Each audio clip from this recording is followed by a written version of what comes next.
Madame, Monsieur, bonjour, bienvenue dans 52 minutes avec. Notre invité d'aujourd'hui est un Maroquino Vero. En recevant cet invité, beaucoup seraient tentés de parler de sport, rien que de sport.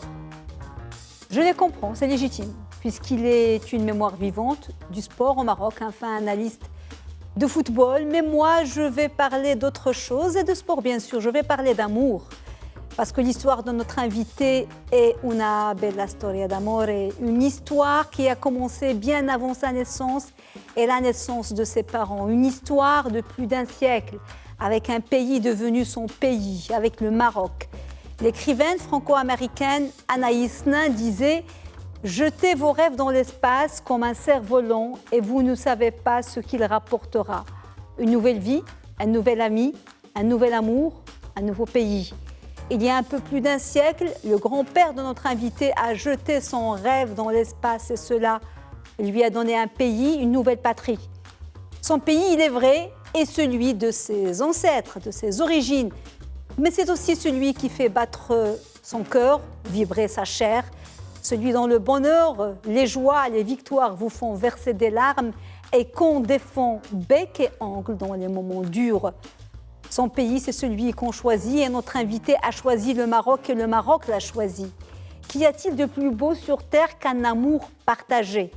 Notre invité de ce soir est lui, Gaspard Lobianco, plus connu sous le nom de Lino Bacco, l'un des plus grands journalistes sportifs au Maroc avec un professionnalisme qui n'a d'égal que la popularité et l'amour que lui vouent les Marocains. En plus de 50 ans de carrière, Lino Bacco a tout fait, passé par tous les médias. D'abord la presse écrite, sportive, dans Le Petit Marocain, La Vigie marocaine et Maroc Soir, puis dans Le Matin du Sahara, suivi d'un passage très remarqué et très apprécié dans la chaîne de télévision 2M, notamment dans l'émission Planète Foot. Puis la radio avec Radio Mars, la première radio marocaine 100% sport qu'il a cofondée, dont il est le directeur des programmes et où il anime son émission à succès Mars Attack. Les intimes le surnomment El Padrino, le parrain, et on le qualifie souvent du plus marocain des Italiens, ce à quoi il rétorque aussitôt qu'il est surtout le plus italien des Marocains, puisqu'il se considère plus marocain qu'italien.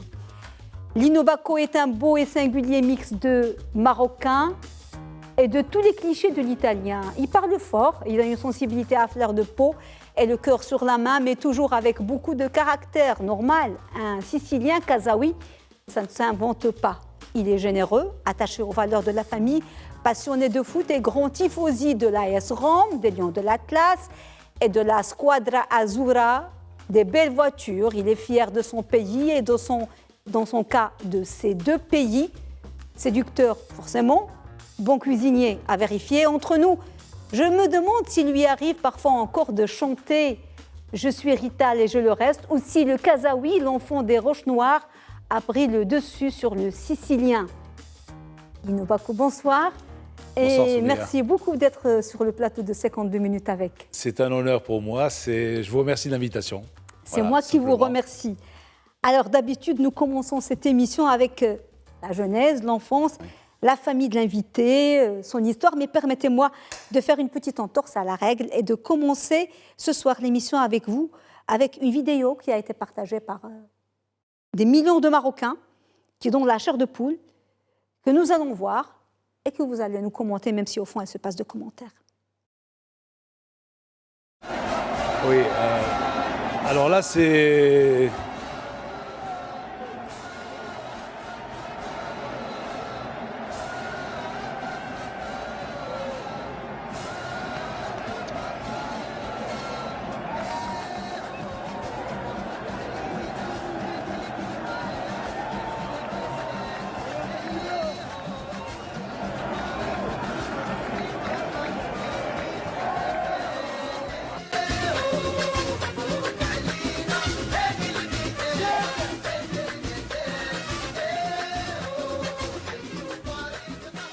Lino Bacco. Oui, alors là, c'est le dernier match de la phase de groupe. C'est contre le Canada.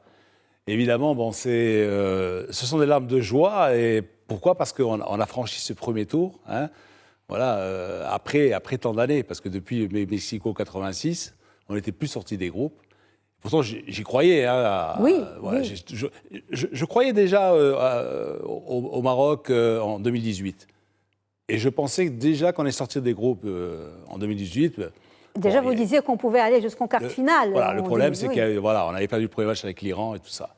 Et là, j'étais convaincu. Et là, je vais vous faire une petite confidence.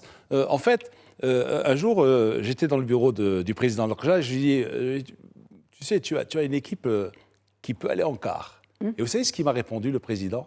Il m'a dit, et peut-être plus. et en fait, le peut-être plus, c'est la demi-finale. Voilà. Alors, ce moment, il était très, très, très, très fort. Oui, d'ailleurs... Déjà, vous étiez, on le voit, oui. très, très touché. Oui. On ne maîtrise pas ses émotions sur l'instant, on ne sait pas ce qui va sortir, les larmes... Mais pourquoi a-t-il touché autant de Marocains, à votre avis? Parce que partagé 5 millions de fois. D'abord, je crois que c'est sincère. Oui. C'est tout, c'est sincère. Et pourtant, lorsqu'on a commencé à filmer, il y a Samad qui est notre réalisateur, donc qui était avec nous. Et puis au stade, on s'asseyait toujours les 5, on était 5 de Radio Mars, toujours à la même place, etc. etc. Oui, oui. Et j'ai dit, Mat filminish, j'ai dit, ne me filme pas. Et bon, parce que j'ai vu tout de suite qu'il allait prendre avec son téléphone, qu'il allait me filmer. Bon, après, je suis tombé dans les bras de Birou, d'Hicham Khalifi et tout ça. Donc, mais on ne maîtrise pas ça. Hein. Non. Non, non. Je suis un grand sensible, hein, c'est sûr, hein, mais c'est peut-être les scorpions, parce qu'il y a des gens sensibles comme Alain Delon, Robert Hossein. Moi, j'ai vu Robert Hossein justement invité dans un JT, une télévision française, et avoir des larmes. Donc, ça se commente pas. C'est pas parce qu'on fait 1m90 qu'on ne pleure pas. Je comprends très bien ce que vous dites, parce que je suis scorpion moi-même. Ah bon on a beau être fort, on a une émotivité qui n'est pas un signe de faiblesse, au contraire, mais qu'on ne contrôle pas. Voilà. Mais Soumeya, je peux vous dire un truc, je n'ai plus pleuré après. En revanche, mes compagnons de cordée, eux, ils pleuraient. Vous n'êtes pas pleuré quand on est passé en quart de finale ou en demi-finale? Non, ça y est, c'était... Ah ouais, tout bénef. Je voyais même en finale. Oui, parce que vous voyez l'équipe en finale. Alors, on va revenir à votre histoire qui est très particulière et vous avez un véritable destin. Votre histoire avec le Maroc a commencé bien avant votre naissance. Oui. Elle a commencé avec votre grand-père qui est venu au Maroc au début du siècle, en 1911, c'est ça? 12. En 1912. Oui. Racontez-nous avant le protectorat. Avant le protectorat. Racontez-nous, c'est votre grand-père. Ça c'est mon grand-père. Alors, mon grand-père qui est champion de Tunisie de vitesse sur piste en 1908. Alors, comment votre grand-père a choisi le Maroc? Il a choisi le Maroc parce que on commençait déjà à ouvrir des chantiers, et donc il y avait beaucoup plus de travail au Maroc qu'en Tunisie. Donc il est venu pour travailler au Maroc. Oui. Il travaillait dans quel secteur? Il était dans la construction. Il était dans la construction. Ça, c'est la photo de votre... c'est mon père avec ses frères et sœurs. Alors mon père, il est en haut. C'est le plus brun? Oui, c'est le plus brun, oui. En haut à gauche. Hein. Au milieu, c'est son frère Albert. Hein, c'était l'aîné. L'aîné, pardon, c'est la sœur Rosine. Donc c'était la grande demoiselle, vous voyez, qui est avec la frange là. Et puis en bas, il y a. Alors il manque un frère qui est toujours vivant, hein, grâce à Dieu, hein, Roger. Et donc c'est ma tante Ida, mon oncle Édouard, le blondinet là. Et à côté, c'est Joseph, qui était pharmacien et qui a longtemps tenu une pharmacie rond-point Chimicolor à Casablanca. Oui. Et voilà, donc... Alors, certains ou beaucoup ne savent pas que vous êtes... Non seulement vous êtes né au Maroc, mais vos parents sont nés au Maroc. Ma mère est Erbatia, elle est née au quartier de l'Océan, en 1925. Et mon père et ma mère, mon père est né à Casa, en 1914. C'est leur photo de mariage, elle devait avoir quoi, 18, 19 ans? Ma mère a 19 ans, et en fait, mon grand-père ne voulait pas lui accorder la main à mon père parce qu'il avait 11 ans de plus qu'elle. Ah. Voilà, donc... grande différence d'âge. Et puis finalement, c'était un mariage fabuleux, hein, voilà, heureux. Donc heureux, oui. Alors, votre père est sicilien? Mon père, il est trois quarts, il est moitié sicilien et moitié milanais. D'accord. C'est comme moi, je suis trois quarts sicilien. Trois quarts sicilien. Milanais. Et un quart milanais. Alors là, je vais vous dire, en fait, ma grand-mère, c'est une comtesse. Ah. Et vous savez, dans la famille, on parlait toujours de cette grand-mère qui était comtesse. Et ma mère me disait, ah, tu sais, tu es le petit-fils d'une comtesse. Alors moi, je rigolais, je pensais que... Et puis, un jour, ma grand-mère, justement, avant de partir, elle a donné à ma sœur les cuissons de sa famille. De sa famille. Oui. Et bon, bah, c'était toujours resté comme ça dans la famille. Grand-mère, comtesse. Légende, anecdote. Mais c'est qu'un jour, justement, comme je suis en train d'écrire mes mémoires, je tombe sur Internet, je cherche et je trouve finalement, je tape le nom de mon arrière-grand-père qui s'appelait Tito Cibeo, C-Y-B-E-O. Donc c'était une famille vénitienne, mais qui avait une ascendance slave aussi, hein, donc, et qui s'était retrouvée à Milan. Ma grand-mère est née à Milan. Oui. Et j'ai trouvé dans les textes les notables tunisiens et italiens de Tunis font appel à l'officier de Sa Majesté le Roi, le comte Tito Cibeo, pour réorganiser les écoles italiennes à Tunis. Et là, j'ai dit, wow, finalement, j'ai dit, ah bon, c'est vrai. Donc c'est vrai. On ne m'a pas raconté de Bobard, c'était la réalité. C'est bien, voilà. Avant de passer à votre enfance, vous vous appelez Luis Gaspar Lobianco. Pourquoi vous avez choisi le nom de Lino Bacco?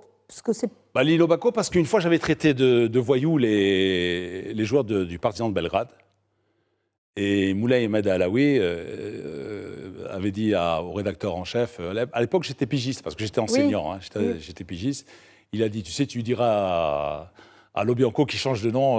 Qui prenne un pseudo. Qui prenne un pseudo. Col des Roches Noires. Ça, c'est l'école des Roches Noires. Oui. Vous êtes en haut, premier, troisième. Le troisième à partir de la droite. Et là, c'est un prof remarquable. C'est monsieur Jean-Paul Manzanares, qui a terminé, qui a continué à étudier. Là, c'était un institut. Et il a terminé professeur de philosophie au lycée Lyoté. C'est particulier à Roche-Noire à l'époque, parce que Roche-Noire, c'était un quartier où il y avait beaucoup de latins. Oui, il y avait très peu de Français. Très peu de Français. Oui. Il y avait des Italiens, des Espagnols. Des Italiens, des Espagnols, des Portugais. Bon, évidemment, les Marocains, évidemment, parce qu'il y avait toutes les cités ouvrières autour de nous. Hein. Il y avait les cités ouvrières de... Ça, c'est votre école maternelle. Oui, ça, c'est l'école maternelle. Alors, j'ai vu, c'est un annexe de l'université. Aujourd'hui. Oui, oui.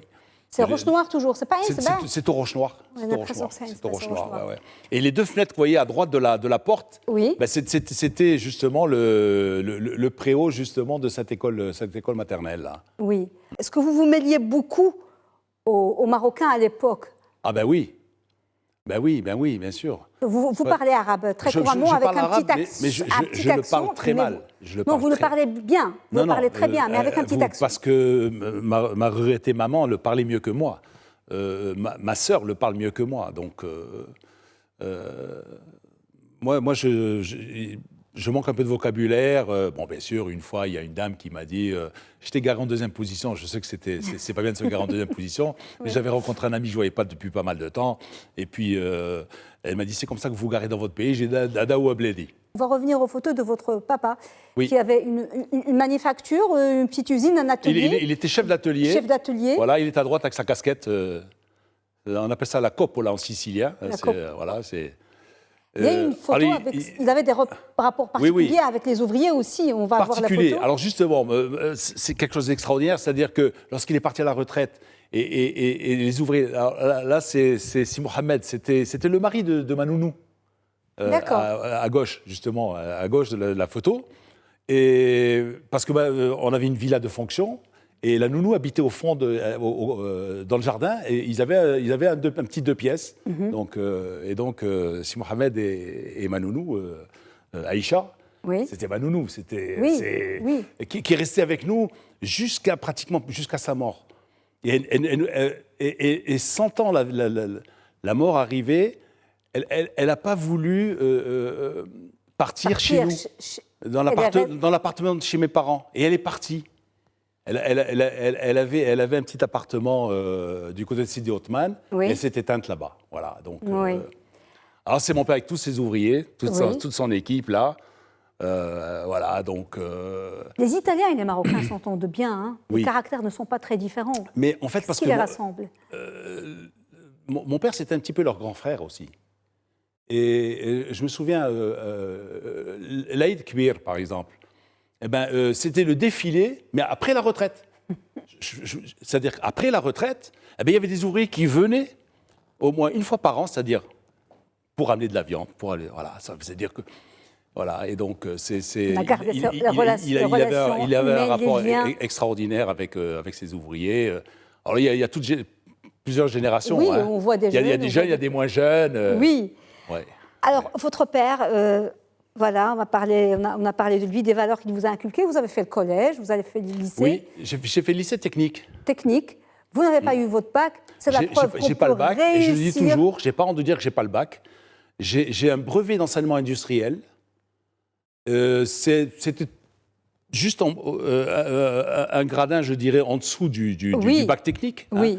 Parce que à l'époque, bon, moi je vous parle de 65, hein, oui. donc ça, il y a pas mal d'années. Oui. Non, c'est une belle preuve qu'on peut réussir sa vie. Réussir sa vie, ça veut dire vivre sa passion, être heureux dans sa vie, pas faire beaucoup d'argent. Réussir sa vie sans avoir forcément le bac. Oui, ça ne m'a pas empêché d'enseigner. Je faisais ce qu'on appelait à l'époque PTA, hein, professeur technique adjoint à l'école italienne. C'est comme ça qu'on l'appelait à l'époque, c'est ça? Voilà. Professeur technique adjoint. Professeur technique adjoint. Vous étiez resté professeur technique adjoint 11 ans et vous étiez souvent plus jeune que vos élèves.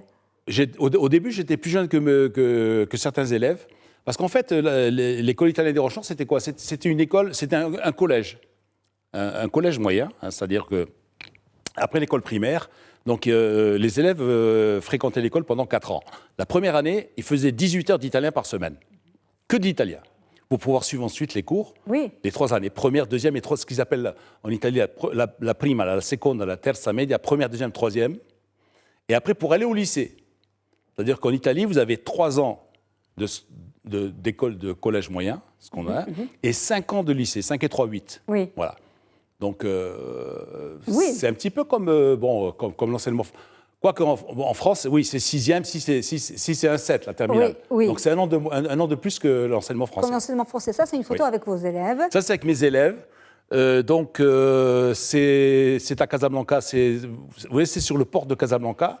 C'est à l'arrière c'est la poupe d'un bateau de guerre, qu'on avait visité.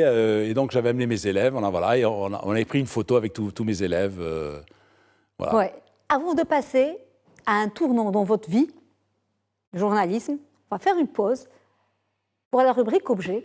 C'est une rubrique où on demande à un invité de ramener un objet qu'il a choisi, symbolique pour lui, qui a une valeur particulière. Et on va découvrir l'objet que Lino Bacco a choisi de ramener, de partager avec nous. L'objet.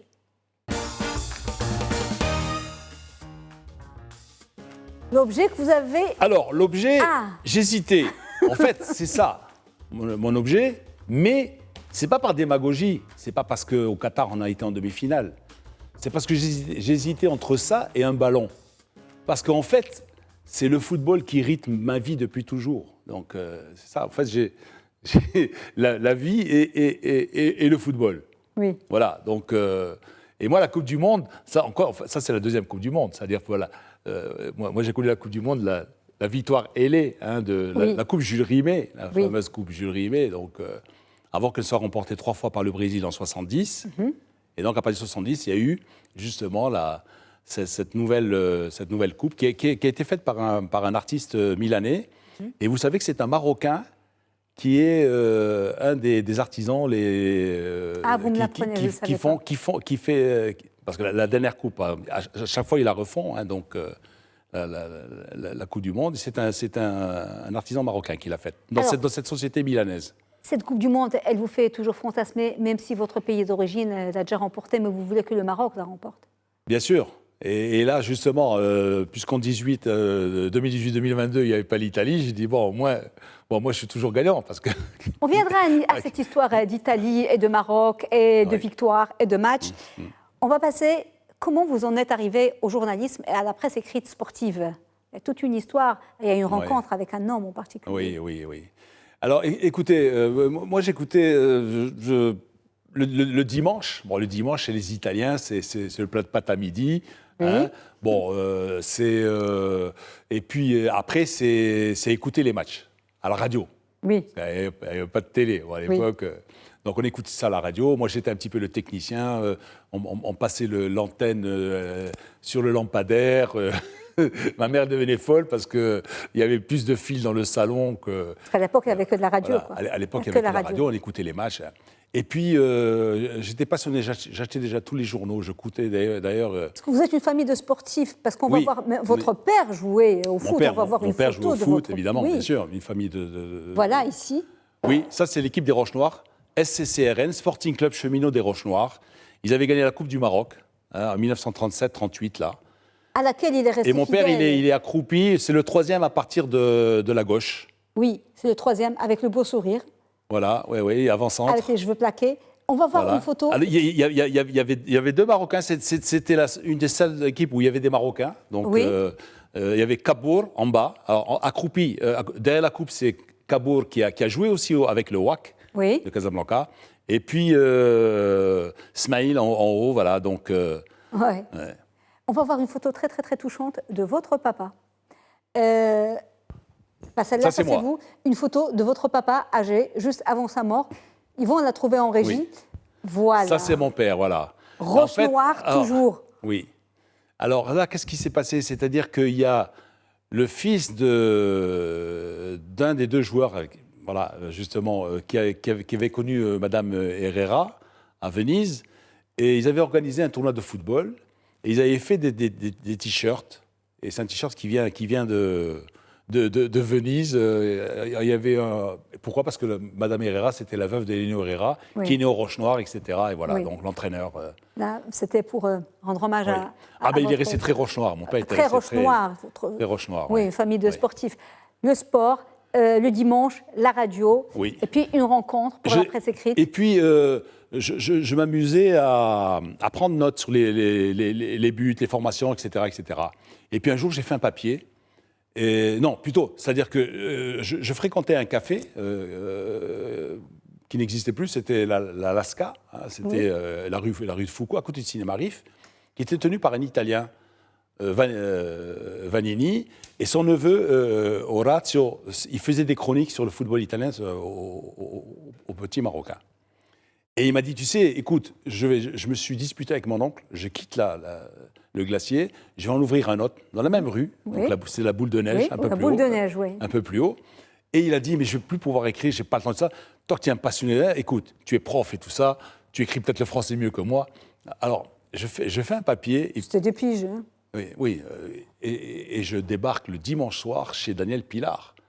Daniel Pilar. C'est votre mentor. Et pour vous, c'est l'un des meilleurs journalistes sportifs. C'était quelqu'un d'extraordinaire, carré.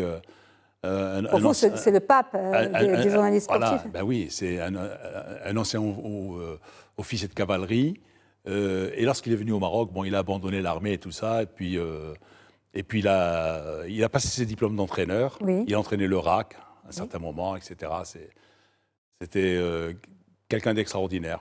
Alors, pendant plusieurs années, vous êtes resté quelques années à cheval entre les deux, entre votre métier d'enseignant et celui de journaliste pigiste. À quel moment vous allez faire un choix et aller 100% vers le journalisme? Je fais un choix en 1974 lorsque il me dit, écoute, tu vas faire l'enseignant pendant combien de temps encore? Je lui dis, je ne sais pas. Il me dit, ouais, mais tu aimes faire l'enseignant? Je lui dis, ouais, j'aime bien. Il me dit, mais tu préfères mieux faire l'enseignant ou bien tu préfères mieux la presse? J'ai dit, les deux. Il me dit, non, pas les deux. Il m'a dit, bon, écoute, je m'en vais à la retraite. Je pars à la retraite en septembre. Je te propose, je vais parler à la direction pour que tu prennes ma place. À l'époque, c'était le Petit Marocain ou la Vigie marocaine? Non, c'était encore le Petit Marocain. Le Petit Marocain. Petit Marocain. Alors, quand Daniel Pilar vous dit ça, vous avez 26, 27 ans, oui. Vous vous dites, oh, c'est quelque chose de... Ça vous a fait peur? Ça m'a fait peur. Vous doutez? Je dis, mais je vais peut-être à la hauteur. Il me dit, tu vas peut-être à la hauteur, t'inquiète pas. Et puis voilà, donc... vous vous êtes lancé? Oui, j'ai pas beaucoup réfléchi. J'ai arrêté l'enseignement, après 11 ans d'enseignement, et voilà, donc... C'était le Petit Marocain, la Vigie marocaine, Maroc Soir? Oui, c'est-à-dire... Alors, j'ai commencé chez lui d'abord. J'étais pigiste au Petit Marocain. Après, j'ai été entraîné par deux autres journalistes qui ont beaucoup compté pour moi aussi. C'est Jean-Pierre Dominique, qui était un prof de maths, qui était pigiste lui aussi, et Jackie Bayonne, qui lui aussi était prof d'histoire géo et qui était pigiste. Parce que, en fait, les journalistes étaient surtout des pigistes. Oui. Voilà. Donc, voilà. Donc, je suis passé à la vigie marocaine. Après, donc, je suis passé à Maroc Soir. Lorsque la vigie est devenue Maroc Soir. Et de Maroc Soir, je suis allé ensuite Au matin. Au matin. Vous êtes resté combien d'années au matin? Je suis resté 4 ans. Vous êtes resté 4 ans. Après, oui. Vous avez eu une autre vie. Parce oui. que vous avez été aussi dans la chambre de commerce italienne, où vous avez eu des responsabilités. Oui. Et au sein de la chambre de commerce italienne, vous avez fait beaucoup de lobbying en faveur du Maroc. Vous savez, la cause marocaine. Oui. Alors, vous savez, il y a beaucoup de personnes qui ont... évidemment, mes parents et tout ça, donc... mais il y a des personnes qui ont beaucoup compté dans ma vie, c'est ma femme d'abord. Parce que si je ne l'avais pas connue, peut-être j'irais encore en boîte tous les soirs, pratiquement. Oui, qui est marocaine, votre épouse. Oui, et donc, voilà. Et puis, ce monsieur-là, justement, à gauche, c'est Paolo Cittadini. J'étais revenu j'avais été chargé d'une mission pour une étude de faisabilité pour une deuxième chaîne de télévision, à l'époque, il y a très longtemps. À l'époque, c'était le ministre de l'Intérieur et de l'Information qui m'avait chargé de cette mission. J'avais été le groupe Berlusconi, tout ça. Bon, ça, c'est pas fait parce qu'après, il y a eu le projet. On devait la faire à Inchoc, d'ailleurs. Oui, il y avait le projet 2M avec Canal. Après, il y a eu le projet tout ça, donc le projet. Hein. Et puis, bon, à un moment donné, heureusement que ma femme travaillait. Hein. Donc, vous avez compris. Oui. Et puis, Paolo, il m'a pas sorti du ruisseau, mais il m'a dit, écoute, je veux relancer la chambre de commerce. Il est arrivé à la chambre de commerce, il était président, il y avait à peu près, même pas 80-90 membres. Et puis ensemble, on a fait un chemin extraordinaire. On est arrivé où presque on avait 1000 membres, donc 1000 sociétés qui étaient membres. On a fait du lobbying. Oui, parce qu'à un certain moment, on vous voit avec le président italien. Avec le président de la République italienne. Oui. Là, c'était parce que j'étais aussi président du comité de gestion des écoles italiennes. Et à un moment donné, l'État italien a voulu se désengager, donc pas vendre, mais arrêter la présence au Maroc. Et moi qui suis d'une famille de droite, hein, et j'ai des idées de droite, ben je me suis retrouvé avec D'Alema, avec la gauche italienne, pour négocier pour que les écoles italiennes au Maroc, elles continuent encore. Maintenant, voilà. Alors, les gens croient que quand vous êtes... Parce que, bon... L'histoire de 2M, comment s'est fait l'histoire de 2M? Parce que vous étiez chroniqueur, mais vous étiez toujours à la Chambre de commerce. J'étais toujours à la Chambre de... Moi, en fait, oui, j'étais toujours... Alors, la photo d'avant, je ne sais pas si on peut... La photo d'avant, je suis avec Aldo Moro, je ne sais pas si on peut la voir. On revoit la photo avec Aldo Moro. Là, c'est à l'école italienne. Voilà, je fais voir une pièce, voilà, c'est l'atelier de mécanique. Et puis Aldo Moro, ça, malheureusement, c'est quelques mois avant qu'il ne soit assassiné par les Brigades Rouges. Donc, voilà, c'était le Premier ministre. Et c'était une visite officielle au Maroc. Voilà, donc, alors, de la Chambre de commerce à 2M, comment est venue la proposition de faire des chroniques? C'était hebdomadaire? Je peux te dire, c'est une marque d'automobile italienne. Qui a dit, on ne va pas dire le nom pour ne pas faire de pub. On la connaît toutes. Oui, bien sûr. D'ailleurs, on avait fait même du lobbying à la Chambre de commerce italienne pour la voiture économique. La première voiture économique au Maroc, qui avait été présentée aussi à Sa Majesté Hassan II et tout ça, c'est justement cette voiture-là. Et donc, ils ont dit, bon, nous, on peut vous sponsoriser le foot italien, mais à condition que ce soit Lobianco qui... Et pratiquement, ça a commencé comme ça. Et quand on vous a proposé d'aller faire de la télévision, alors que jusque-là, vous avez fait de la presse écrite, oui, sportive, est-ce que vous avez hésité? Parce que la télé, ça fait quand même un petit peu... non, alors, Soumia, tout à l'heure, vous avez dit, j'ai fait de la radio avant de faire de la télé. Ah, je ne savais pas. La radio, c'est pas Radio Mars. De la presse écrite. En fait, je vais vous dire, j'ai fait de la radio avec Kamal Lalou, Kamal Lahlou. Oui. Qui est mon compagnon d'enfance. C'est un grand ami, on se connaît depuis toute une vie, depuis le lycée. On se connaît depuis le lycée, et on était un trio indissociable avec Ali Bouada, on va en parler tout à l'heure. Et donc, lui, il faisait le factuel, et on était au Stade d'Honneur, on travaillait pour la chaîne nationale. Donc, il y avait quelqu'un qui était à Rabat, il nous passait l'antenne. Kamal faisait le factuel du match, soit le match du WAC, soit du match du Raja, etc. Et moi, de temps en temps, je faisais le point technique. D'accord. Et après, on a fait ça pour l'équipe nationale. Maroc-Nigeria, Tanger, par exemple, le Maroc-Anderlecht, tout ça. Donc, et Donc vous étiez déjà familiarisé avec le monde de l'audiovisuel, en tout cas de l'audio. Ce que je peux dire, c'était une grande première pour une chaîne publique. Ça se faisait dans les chaînes privées, en Amérique du Sud, etc. Mais les chaînes publiques, c'est-à-dire ni la BBC, ni l'ORTF, ni la radio espagnole, ni la radio italienne, les matchs de foot, c'était sacré. C'était le studio. Le studio, il passe l'antenne aux journalistes. Mais il n'y avait pas le point technique, il n'y avait pas tout ça. Il n'y avait pas le consultant, aujourd'hui, ce qu'on appelle le consultant. Vous étiez un peu avant-gardiste à l'époque. Ouais, absolument. Avec Kamal, on a révolutionné un petit peu. Donc il y avait la radio avant. Moi, je savais, mais Radio Mars, c'est différent parce que 100%, que vous êtes cofondateur, que c'est une belle aventure. Mais Radio 2M, la télé, l'émission Planète Foot, c'était une très, très, très belle aventure. Et c'est là où les gens vous ont vraiment découvert et connu. Lino Bacco. Il faisait bon vivre à INSPA. Ah ouais. C'est sûr. Il y avait une équipe extraordinaire. Parce que c'était la chaîne du foot et du sport et du cinéma. Du PDG TBS, au portier, à celui qui vous levait la barrière pour rentrer la voiture au parking. Hein, donc, oui. C'est tout. C'est une même famille. C'était une famille. C'était la famille. C'était quelque On voit des photos de 2M, d'abord avec Feu notre lycée. Là, je suis avec Mourad Moutawakil. Alors là, on est avec un trophée. En fait, ça, je pense que c'est le troisième. Pour la troisième année consécutive, on avait gagné le prix de la meilleure émission sportive avec Planète Foot. Voilà. Et en même temps, après, on a eu assez de nous le donner. Oui, pour Morocco 2010 en même temps. Là, c'est avec Nourdine Seyl, un grand monsieur, quelqu'un d'extraordinaire. Là, c'est la présentation de mon livre sur un livre que j'avais fait sur le football marocain. Et tout de suite, il m'a dit Banco, allez, vas-y. Voilà, on fait ça ensemble avec 2M, on avait fait ça. Voilà, donc, oui, parce que c'était 2M qui a édité votre livre, en fait. Voilà, et puis c'était un grand homme, c'était un grand journaliste aussi, et puis qui savait vous mettre en confiance et qui, vous savez, j'ai eu une autre personne comme ça au Matin du Sahara, c'est lorsque j'étais secrétaire de rédaction. Et pourtant, j'étais secrétaire de rédaction au temps de la guerre du Sahara. Oui. Il y avait pas mal de problèmes. L'apartheid, c'était sensible. Sabra Chatila, le Liban, tout ça. Donc, j'étais secrétaire de rédaction. Et puis, c'était Abdelatif Bénis, que Dieu ait son âme, qui était rédacteur en chef. Et un jour, il vient et il me dit, tu sais, je vais te donner aussi... Je dis, mais attends, je vais être à l'hôtel. Il me dit, t'inquiète pas, on va faire la une ensemble. Donc voilà, c'est quelqu'un qui vous met en confiance. Voilà. C'était un grand homme. Il y a des gens extraordinaires. Grand homme de télé, de cinéma, et il avait le flair. Oui. Le flair pour les. Là, c'est l'équipe Choukri Alaoui. Et là, c'est Rachami, notre réalisateur.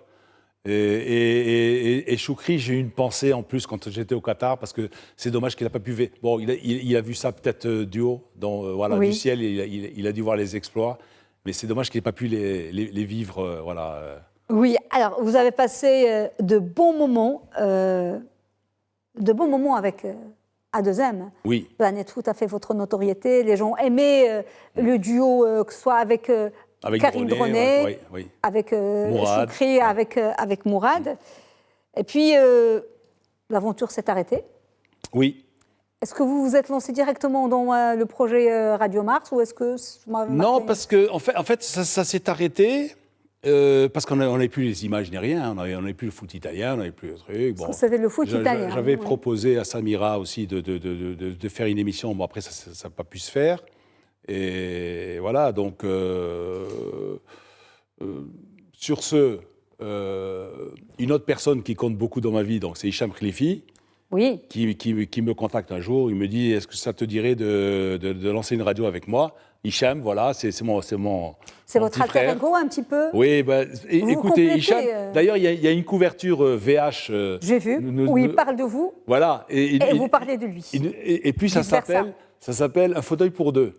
En fait, c'est un fauteuil pour deux. Bon, moi, je suis le plus âgé, donc je suis assis, lui, il est debout à côté de moi. El Padrino, c'est lui qui a lancé ça? Non, El Padrino, c'est Amin Rahmouni, c'est plutôt, voilà, ouais. Et voilà, Hicham, c'est mon petit frère, hein. Voilà, donc on est... Alors, ce qu'il y a de bien, c'est que même si nous ne sommes que deux, eh ben, on prend les décisions... on les prend à l'unanimité. C'est-à-dire que si les deux ne sont pas d'accord, on ne le fait pas. Si les choses, on les fait si on est d'accord tous les deux. Et si on n'est pas d'accord, juste tant qu'une des deux personnes soit convaincue, mais voilà, il n'y a personne qui dira « Bon, écoute, Hicham, il a dit « Bon, écoute, on va le faire quand même. » Ou moi, je dis « Bon, écoute, Hicham, on va le faire quand même. » Non. Donc, voilà. Entre les deux, c'est le plus pragmatique des deux parce qu'il dit que vous êtes tellement passionné que vous vous inquiétez pour tout, même pour les papiers qui manquent parfois dans l'imprimante et qui vous dit que... Oui, bon, bien sûr, bien sûr. Mais vous savez, j'étais formé à une autre école. Vous savez, une fois, la vieille école, hein. On fait tout soi-même. La vieille école où on fait tout. On ne sait pas déléguer. Et puis le journalisme où on avait un calepin avec les numéros de téléphone. On ne pouvait rien googler. Et ce n'était pas les portables. Hein. Il fallait passer par le standard. Exactement. Et à un moment donné, à Maroc Soir, on nous rationnait les coups de fil. Oui. Et oui, parce qu'on dit la rédaction sportive, vous avez droit à 10 coups de fil par jour. 10 coups de fil par jour. Alors, et pourtant, on pondait des articles de qualité. Ben oui, alors, oui, absolument. Avant de poursuivre, il y a tellement de choses à dire et le temps passe vite. On va passer à la rubrique triptyque, où on vous a demandé de choisir 3 photos. On va voir les photos que Lino Bacco a choisies. Il va nous les commenter. Triptyque. La première photo que vous avez choisie, Lino Bacco, est dans le triptyque. Oui. Pourquoi celle-là? Alors pourquoi cette photo? C'est le retour d'exil de Mohamed V. Donc c'est le 15 novembre 1955, j'ai 9 ans. Moi je suis né en novembre, je suis du 10 novembre, donc j'ai 9 ans. Et c'est ma première leçon d'histoire. Pourquoi? Parce que mon père écoute ça à la radio, et donc on est dans le salon. La radio était sur un buffet, et c'était la dernière étagère du buffet. Et donc moi je m'assois sur le tapis, et mon père aussi s'assoit sur le tapis, et puis c'était à la radio. Donc il me raconte. Donc, il me raconte l'histoire de l'exil, etc., etc. Et, vous parlez en italien, en français? Non, en français. En français. Mais il y a autre chose, c'est que mon père a travaillé justement pour la Villa Royale. Avant qu'il y ait le Palais Royal au Habous, il y avait une Villa Royale à Anfa, et il a fait le cours de tennis et toute la ferronnerie, etc. Et lorsque Sa Majesté Mohamed V était là-bas et qu'il croisait mon père, il lui faisait, c'est le matin, très tôt, il lui disait « Monsieur Lobianco, vous avez pris le petit déjeuner avec vos ouvriers ?» Il fait « Oui, Majesté. » Il dit « Non, je sais que vous ne l'avez pas fait. Alors, allez à l'office, allez prendre le petit déjeuner et vous vous remettez au travail. » Et ça, c'est quelque chose qui m'est resté en mémoire et que mon père me racontait. C'est là qu'il m'a raconté pour la première fois ça. Oui, voilà. Il était très patriotique. Oui, votre père, et ça... Alors, je vais vous dire tout de suite. Mon père, lorsqu'il y a eu la marche verte, il avait sa blouse de chef d'atelier, et puis, dans la petite pochette, il avait quoi? Il avait découpé, dans le Matin du Sahara, il y avait les petits... de chaque côté du titre, il y avait les petits encadrés avec le serment de la Marche verte. Je jure de rester fidèle à la Marche verte, etc. etc. Et il la connaissait par cœur. Et vous avez hérité ça de lui. Ben alors, Radio Mars, c'est une très très très belle aventure. C'est la première radio 100% sport. Nous savons, pour ceux qui vous connaissent, et puis c'est un secret pour personne, vous êtes un tifosi invétéré de l'AS Rome. De l'AS Roma, oui. De la Squadra Azzurra et des Lions de l'Atlas. Les questions qui fâchent maintenant. Rajaoui ou Wydadi? Ben écoutez, je ne sais pas. Non mais franchement, vous savez pourquoi je ne sais pas? Parce que je me sens Rajaoui et je me sens Wydadi. Je suis Rajaoui, je suis Wydadi. Alors il y en a qui disent non mais c'est un Rajaoui. Et puis les Rajaouis disent non c'est un Wydadi. Ce qui est sûr, c'est que les deux vous rendent hommage. On va voir une photo du virage. Oui. Le Magana. Le Magana. Une photo. Voilà, le Magana. Ça, c'est une très belle photo. Oui. Choukri. Alors, c'est dommage, le photographe, je ne sais pas comment ça se fait. Bon, il manque le C, le H. C'est Choukri. On devine que c'est. Oui. Choukri et Lino. Alors, un message en italien. Dalla Sud, un grande saluto. C'est-à-dire, du virage sud, on vous salue. Hein, on vous donne un grand salut. Voilà. Ça, c'est magnifique. C'est Frimija, c'est le virage. C'est le virage, c'est un peu l'équivalent de la curva de la S-Rome. Alors, si je vous disais que un jour le Raja m'a attaqué en justice, alors Vous voyez ce que je veux dire? Parce qu'ils avaient dit que en fait, je portais préjudice et tout ça au Raja, etc. Donc, mais ça se voit que certains dirigeants peut-être ne connaissaient pas l'histoire la véritable histoire pas des dirigeants qui nous intéressent. Des liens qu'on a avec le virage. C'est les amoureux, c'est les supporters. Ils vous aiment. Bien sûr. Et puis les Wydadi vous portent dans leur cœur. Ils ont même fait une chanson aussi en votre honneur. Est-ce qu'on peut écouter un petit extrait de la chanson des Wydadi? La voilà, on écoute où ils parlent de vous.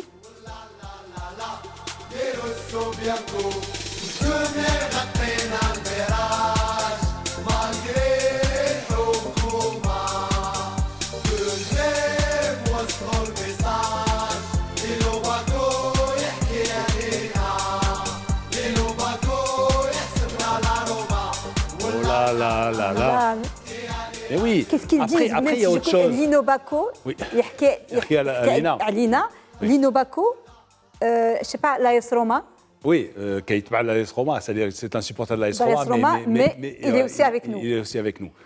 Et ce que je voulais dire, en fait, je l'ai dit, et peut-être je vais le dire aussi encore ce soir, parce que ce que beaucoup de Wydadi ne savent pas, c'est que si Mecquar, Abdelrazak Mecquar, s'il était président du WAC, c'est aussi un petit peu grâce à moi. Parce qu'à un moment donné, il y avait quelqu'un d'autre qui voulait la présidence. Il était en duel justement avec notre candidat. Et ce candidat avait dit oui, Lino Bako, il brouille un petit peu les cartes, les joueurs, ils veulent que je sois président, etc. etc. Et le Cheb, qui était capitaine du WAC, il vient me voir, il me dit, tu sais, Lino, nous on veut Mecquar comme président. Je dis, ah bon? Il me dit, oui. Je dis, bon, écoute, je vais venir demain à l'entraînement, on prend une photo, hein, et puis le lendemain, je leur ai titré sur 6 colonnes, les joueurs du WAC en cœur, 2 points, nous voulons Mecquar comme président. Voilà. Et quelques semaines après, Mecquar était président du WAC. Et ça, on peut vérifier, vous allez sur les colonnes de... Oui. Sur les archives de... On vous posera plus cette question. Du matin du... Donc voilà. On va inventer un mot, Raja, Raji, je ne sais pas, un néologisme peut-être. Et un jour, à la veille d'un derby qui était très très chaud, donc il y avait, je pense que c'était Aouzel qui était président du Raja, et puis il y avait M. Benima qui était venu, je pense parce qu'il était Wali, je crois. Wali de Casablanca, mais il était quand même Wydadi. Hein. Oui. Et on avait fait des t-shirts avec Hadra, mais écrit en rouge, ou Hamra écrit en vert, Kuna Bidawa. Et c'est Lino qui leur a sorti ça, c'est-à-dire rouge ou vert, Kuna Bidawa. Et on avait fait des autocollants, on avait fait des... Voilà, donc en fait c'est ça, Kuna Bidawa. On a fait des digressions, on va finir le triptyque parce qu'on a oublié. La deuxième photo du triptyque que vous avez choisie. Ah ça c'est... Cette photo, elle est extraordinaire. Hein. C'est une l'Afghane aux yeux verts. On se demandait si la photo est photoshopée ou... Une gamine de 12 ans. C'est une photo qui date de 1884. Hein. Elle est de Steve McCurry, hein, un photographe. Et c'était... 1984 1984. Oui, et c'est un petit peu l'icône des réfugiés. Hein. Et ce regard, en fait, il y a de tout dans ce regard. Il y a de la crainte, il y a de l'espoir, il y a de l'interrogation. Elle s'interroge, elle se dit, et maintenant, qu'est-ce qui va se passer? Et puis, cette photo, je trouve qu'elle est magnifique.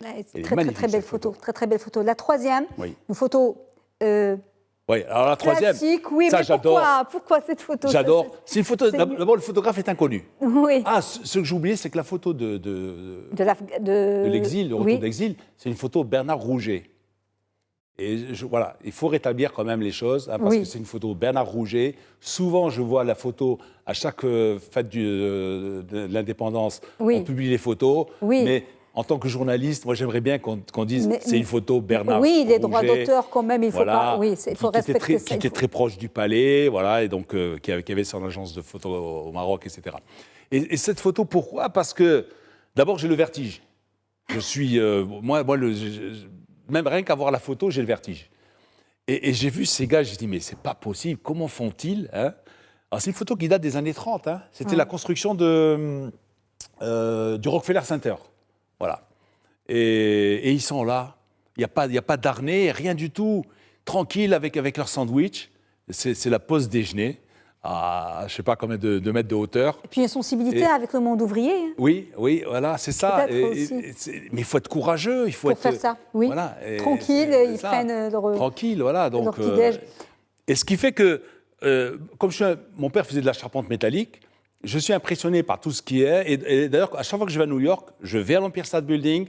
Et puis, je me retape toute la panoplie des photos où il retrace la construction avec ces gros fers à U et tout ça, avec ces rivetages, ces trucs. Oui. Voilà, alors, vous avez eu on a pratiquement fini, mais on va un petit peu déborder. Vous avez une vie pleine, passionnante, vous avez fait beaucoup de choses que vous aimez. Oui, ça passe vite. Mais il y a un moment qui vous a marqué. Oui. C'est une rencontre. Oui. Avec Sa Majesté Mohammed VI. Oui, c'est sûr. On va voir la photo. Racontez-nous l'histoire de cette photo. Ben ça, c'est la fête du trône 2015, donc le 30 juillet 2015. Alors, on m'appelle 2 ou 3 semaines avant, on me dit vous allez être reçu par Sa Majesté. Alors, parce qu'on ne vous dit pas... Pourquoi bon, alors, tout le monde me disait, ma femme, mes amis, ça, ils m'ont dit, Hicham me disait, tu sais, c'est... Mais... Ce qui est bien, c'est que vous ne savez pas. Vous êtes reçu pour la fête du trône, vous êtes reçu au palais, et moi je trouve que c'est magnifique qu'on ne dise pas à la personne vous allez être reçu parce qu'on va vous décorer. Voilà. Donc, mais vous étiez excité pendant 15 jours à l'idée, surtout que vous avez... C'est sûr. Et là, qu'est-ce que vous voulez notre famille, elle a un rapport assez... Voilà, donc c'est aussi notre roi. Ce sont nos rois. Mohamed V a été notre roi, Hassan II notre roi, et donc voilà, c'est ça. Oui. Une dernière question qui est en lien avec le Maroc, votre pays. Oui. Vous êtes très ému. Vous n'allez pas me faire pleurer maintenant. Non. Je bois un peu d'eau. Oui, vous avez pleuré quand on est passé en 8e. Oui, ça suffit. C'est bon. Alors, ce que je voulais dire, là, je regrette une seule chose, c'est que mes parents n'étaient pas vivants. Voilà. Pour voir ce moment. Voilà. C'est ça. Ils auraient été très, très fiers. Bon, ils l'ont vu d'en haut, voilà. C'est sûr, c'est sûr. Alors, la Couadia Azoura et les Lions de l'Atlas ne se sont jamais rencontrés en match officiel? Non, en match officiel, jamais. Ah, si jamais ils se rencontrent, est-ce que vous savez pour qui vous seriez? Je ne sais pas. Franchement, je ne sais pas. Très délicat. Je pense que, oui, c'est délicat parce que les deux font pas. C'est ma vie. Hein. L'Italie, c'est ma vie. Le Maroc, c'est ma vie. C'est tout. Quand je suis ici, il ne faut pas toucher l'Italie. Quand je suis là-bas, il ne faut pas toucher le Maroc. Voilà, c'est ça. On a dit une chose très très belle. Oui. De toute façon, à la fin du match, oui. vous seriez heureux parce que... Bien sûr. Il y en a des deux gagnent, le Maroc gagne, ou l'Italie gagne, c'est super. Mais on verra. Peut-être que vers la fin, votre cœur penchera quelque part, on ne sait pas. On sait pas. Ça ne se commande pas. Ça se commande pas. Alors, on va arriver malheureusement à la dernière rubrique de l'émission, qui est le chef-d'œuvre, et on va découvrir le chef-d'œuvre que Lino Bacco a choisi de partager avec nous. Chef-d'œuvre.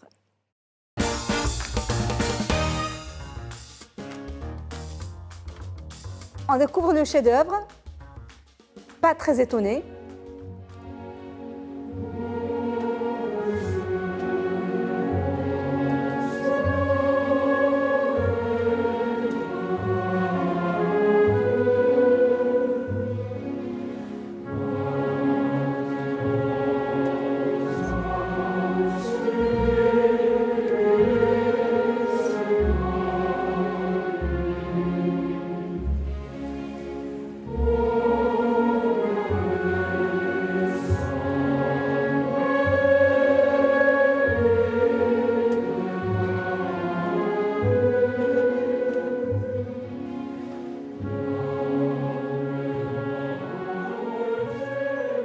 Giuseppe Verdi, pourquoi? Alors, Verdi, Nabucodonosor, Nabucco. Quand vous m'avez dit il faut choisir un chef-d'œuvre, j'ai dit wow, c'est difficile. Alors j'ai hésité entre Les Noces de Cana de Véronèse, qui est un tableau magnifique que Napoléon a mis sous le bras et l'a amené au Louvre, comme pas mal d'œuvres d'art. Et j'hésitais entre une statue de l'empereur romain Auguste Il y en a plusieurs. Parce qu'il y en avait plusieurs, hein, parce qu'ils érigeaient des statues pour les empereurs. Il y en avait à Rome, mais il pouvait y en avoir aussi une à Constantinople ou ailleurs, Rome et ou à Florence, Volubilis. à ciel ouvert, de toute façon. Mais c'est celle qui est exposée actuellement au Vatican, avec des détails. Mais alors, il faut voir la cuirasse et tout ça. Finalement, les plis. Vous avez choisi. Et j'ai choisi ça parce que. Va pensiero, va penser. Va pensiero, parce que. D'abord, la musique, elle est. Magnifique. Elle est magnifique.